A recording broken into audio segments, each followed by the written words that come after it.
Pedro no fue el discípulo más sabio, ni el más prudente, ni el más constante. No fue el que mejor entendía las palabras de Jesús, ni el que guardaba silencio cuando debía hacerlo.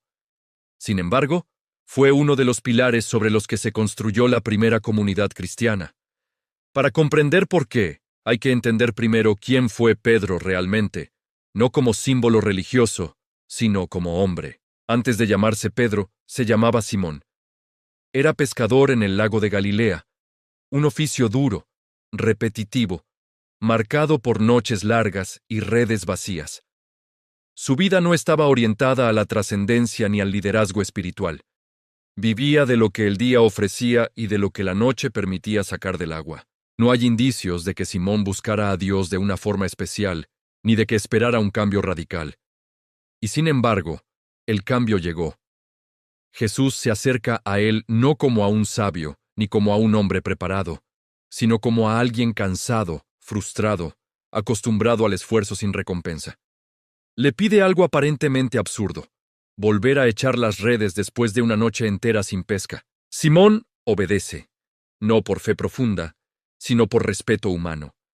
El resultado es una pesca desbordante que rompe las redes y sacude su interior. Es en ese momento cuando Jesús no solo le habla de peces, sino de su vida. Desde ahora serás pescador de hombres. Simón no entiende del todo qué significa eso, pero intuye que algo irreversible acaba de comenzar.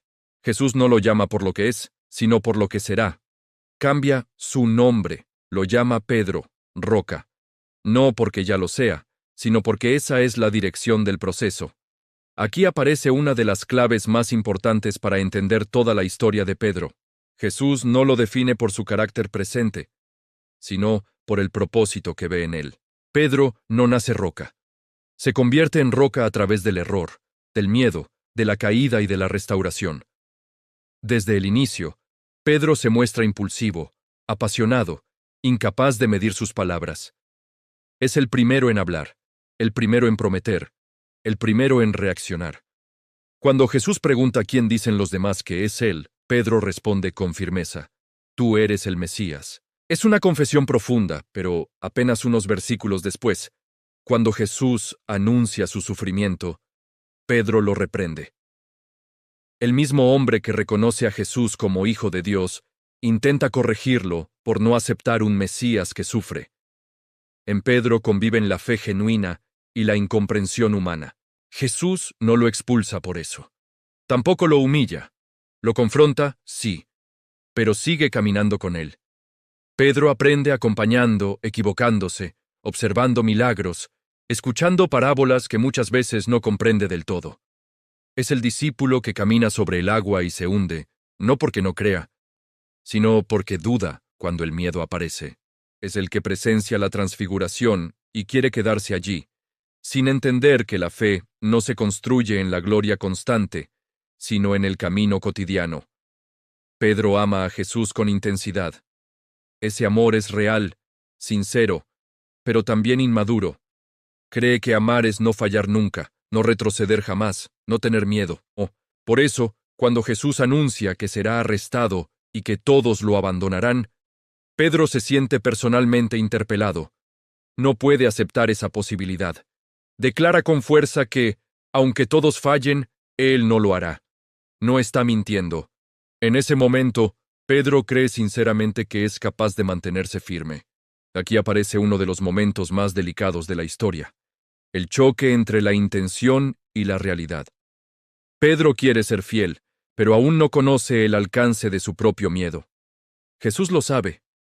No lo ridiculiza ni lo desacredita. Simplemente le anuncia lo que ocurrirá. Antes de que el gallo cante, lo negará 3 veces. Es una advertencia, no una condena. Jesús no lo excluye del grupo ni lo aparta del camino. Lo deja caminar hacia su propia verdad. La noche del arresto marca el punto de quiebre. Pedro reacciona como siempre, con acción impulsiva. Saca la espada, ataca, intenta defender a Jesús con fuerza humana. Pero Jesús lo detiene. Le muestra que su reino no se sostiene con violencia ni con reacciones instintivas. Para Pedro, ese momento es confuso. Todo lo que creía entender comienza a derrumbarse. Pedro sigue a Jesús, pero ya no de cerca. Ahora lo observa desde la distancia. Esa distancia no es solo física, es interior. El miedo empieza a ganar terreno. En el patio del sumo sacerdote, Pedro se sienta junto a un fuego. Es una escena cargada de simbolismo. Lejos del fuego verdadero, busca calor donde puede. Allí, entre sombras y miradas ajenas, llegan las preguntas. No son acusaciones formales, no son amenazas directas.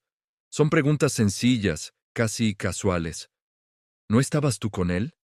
Pedro niega. Una vez, 2 veces, 3 veces.